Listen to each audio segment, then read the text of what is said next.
Okay, I'm Ilan, this is Macaquinho, and we're a Capoeira and Brazilian Jiu-Jitsu school. I teach the Brazilian Jiu-Jitsu. We have a self-defense program also.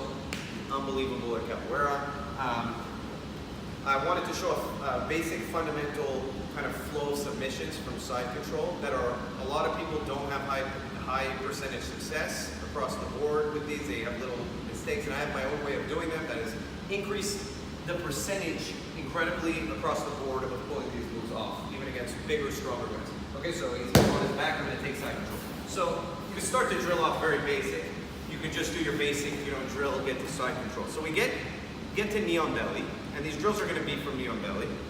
And I like to do knee on chest when it's real, but I'm being nice right now. I'm not putting all my weight on him. But this is when you put your weight on. Obviously, that's going to cause a reaction in the body. What we want to do is he's going to be nice and tight. A lot of time people have trouble getting the arms. So how do we get the arms? I'm going to take both my hands like a baseball bat, and I'm just going to grip, okay, as hard as I can, and I put my weight onto it. You feel like your arm is just completely stuck right now? So this at least will control him for a couple of seconds. Now the trick is here, if I try and pull down, resist me, he's strong. He's very strong because of all the Capoeira. But if I go up, I pull to myself, suddenly like that, his reaction is to pull down. So what I'm going to do is I'm going to arc to the ground. I'm going to pull up, and as he pulls down, I'm going to pin. So I just go like this, and boom. This works on everyone. I don't care how strong they are. When I get my grip in, I put all my weight down, and then I pull up and I sink. It's all my weight. Now, I don't want to have bent arms here because he's going to be strong. He'll pull, and he'll get it back. But if I pin like this, he can't move. My knee on belly is controlling. Now, I'm going to release one hand because all my weight, straight arm, is like this on this hand right here. This is very, very strong. It gives me the space to pin. Now I can relax because now I'm going to go 2 on 1. And again, if I just push, he'll be really strong. If I use my arms also, even if it's 2 on 1, resist. Maybe because it's 2 on 1, I can move him. But that's not what I want. What I want to do again is that same concept of a half circle arc. Because as I go up, he's going to fight down. So I go like this, and then I just sink my body. Now if you look, my body weight moves to here. Again, I'm kind of in that pin position. I'm going to change my grip now from here to an over thumb grip. This is important. Okay? And I'm going to sink my elbow. See how I got him to look away a little bit? And then right away come under, grab my own wrist. Now the most important part here is I don't start turning here. By the way, the more my elbow comes, my arm comes to his elbow, the more flexibility he's going to have. The more I rotate this way, and I turn my wrist up, just off the bat, the more pressure he's going to feel. So the difference between trying to do the move here and look at my wrist right here is incredible. Okay, a lot of people try and do Americana here and they turn. Nope. Put it here, then just rotate your wrist. Can you see that? Now, I'm going to pull it back to his hip. He's very flexible, so I pull all the way to his hip. You ready to tap? Yeah. He's already wants to tap. I haven't even started the move, and now like a paintbrush, I slide up the same notion of an arc like this. Now a lot of people say, oh, you can't do this with knee on belly. If you do it properly, you can, because when I do this pressure here, I open up the path for his hip. See that? Now he's gonna resist by straightening out his arm. See? Look, so now we're stuck here. I'm gonna take my thumb back to that strong grip, so back under, and I'm gonna rotate myself. Now again, this is a straight arm lock. The mistake a lot of people make from here is they try and do it here. Nope, I'm gonna lift the elbow off the ground.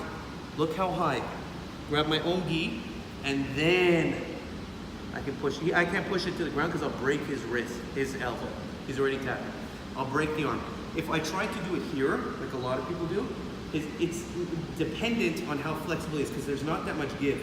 But if I come here, you see that? Look how high the arm is. And then I push down again, the same principle. Lift it up, push down, it's brutal, okay? The other point is I want the thumb, here it's not gonna work. I wanna rotate. I want the thumb up to the ceiling. So those two things together, high elbow, here, and then on the wrist, thumb pointed to the ceiling going down. He's already tapping. Look how much space, he's already tapping. Okay, now he's gonna bend his arm the other way. Okay, again, step number 1, I plant my hand wide, I have good base, I swing my body all the way here. I create this space underneath, and this comes right by his shoulder. A lot of people will tap just right here. Are you tapping already? Tap. Yep. I didn't even have to get into the move. I can tap him, just grab my own knee, just right here, because I'm controlling his hip so he can't bridge, he can't get away, and his arm is trapped on that side. We're gonna let it go down just so we can continue the motion. Okay, but really this is already a finish. We're gonna let it go down, we're gonna go to a standard kimura. Now look at my feet. I'm gonna slide my foot to here, so from his bicep, I'm gonna windshield wiper to here, where I'm pinning his wrist, and just sit here, okay? My right foot is gonna come up. As I pull him up into me, I never let him grab his clothes. Now my right knee pinches to the back, and like a punch, I just turn. Now I don't slide along his back. He's flexible here. This is just bending his elbow. So what I do is I, again, arc, out, and then he'll tap. He's already tapping. So if I do this, look how flexible he is. But if I do this, he's already tapping. Okay, and I want to be pinched tight here so that he can't escape. Okay, if you want to finish the flow off for today, a real easy way to finish it, I grab my own gi. Again, I can tap him right here. Or I rotate, my knees stay tight, you see where I am? I'm really tight here.